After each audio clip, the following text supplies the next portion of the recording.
Ireland. That's what the DAA is going to say when it appears before the Oireachtas Committee on COVID-19 response later on today. Eoghan Corry, editor of Air and Travel magazine, joins us now. Eoghan, are you surprised by this move? Are you surprised by what the DAA are saying? Yeah, it's floating around as an idea for a little while. There's been less enthusiasm than we would have thought when it was first proposed amid a great blare of publicity by Emirates. Were the first airline to bring it in, and Dubai, not surprisingly, they tend to go big and go very heavy tech. One of the reasons it hasn't worn so well is that there isn't a real international agreement, first of all, on the tests. There isn't great confidence in the variety of tests that are out there. And the second one is that the novel COVID-19 has just, novel coronavirus has just defied almost all the treatments and all the measures that are brought in, which were mainly devised for previous strains. The document doesn't highlight this. It probably was a little bit over-egged in the stories this morning, but it certainly is features in the document that this is an option. Okay, so other countries are doing this? Not many of them. I think Asia and Caribbean and South America is where you'll find it most. In Africa, you found one of the European countries, the Czech Republic, did it for a little while. They will submit people from they're very close, for instance, to Croatia, which is a very high rate. They will submit people to tests when they arrive. Other countries are offering it as an alternative to the 14-day self-isolation, which is so controversial in Ireland. I saw a couple of airports do it, Vienna Airport and Helsinki. Helsinki would have a lot of through traffic to China at the beginning of March. They introduced a test. And Reykjavik Airport has it on arrival. Again, the people who are doing it are almost the pilots, the test cases. If there was widespread agreement that this was a good way to go forward, I'd imagine everybody would be jumping on it, because getting air travel moving again is a common goal across Europe especially. What would the challenges be in doing this? Cost, I presume, is an issue, but then cost is an issue. The reality is government is throwing money at all these issues, governments across the world. So I presume money wouldn't be the ultimate stumbling block. Is it red tape? Is it too time consuming? Or are there other drawbacks about it? Confidence and cost. Two words.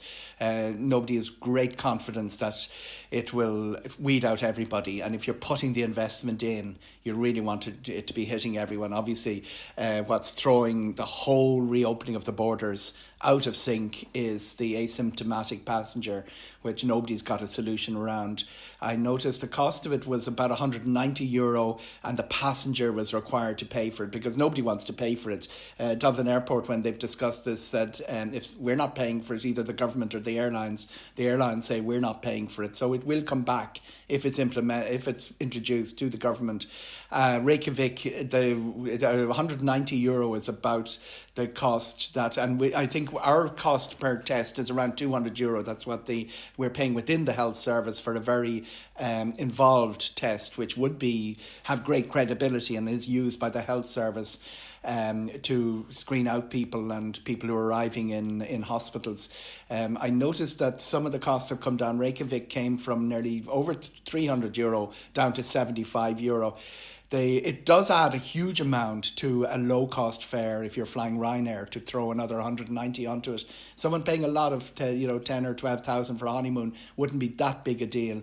So some people like it for that reason. It also weeds out the mass travel, which already was a subject of great discussion before coronavirus, Shane. Okay, just before you go, it's a topic of conversation I think that comes up a lot when I'm chatting to people. The controls or lack thereof, as people perceive them, of people coming in to Ireland at the moment. I mean, if you listen to the narrative out there, there's loads of people coming in, nobody's being tested, nobody's self-isolating. What's the reality as an expert in this field as far as you're concerned?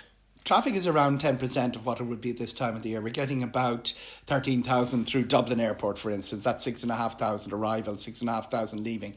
the tracking, the European air safety people tracking what happened since they reopened airspace. Borders opened June 16 everywhere except here. Flights resumed July the 1st, including here. And they say that, there were outbreaks, and when you open travel, the cases rise again. But that's at a lower level than the general case rise across Europe. And that has been a problem, particularly in the last week. They say that about the highest they'd hit on the air routes is about 8% rise. For instance, Malta had their cases down to 9 and it went way back up to 20. But the trend is that tourists do not bring. We've 26,000 coronavirus cases here. None of them came from an American tourist. You would have thought the American tourists were super spreading typhoid Mary through our society from the narrative. Travel is an easy one to jump on in the narrative, but once coronavirus is in your community, it doesn't tend to put pressure on the system, and it doesn't tend to be a large number of cases. Is that the advice? Since the beginning, 1.6% of our cases of coronavirus are traced to travel, and the cost of cutting off travel is greater than the risk involved.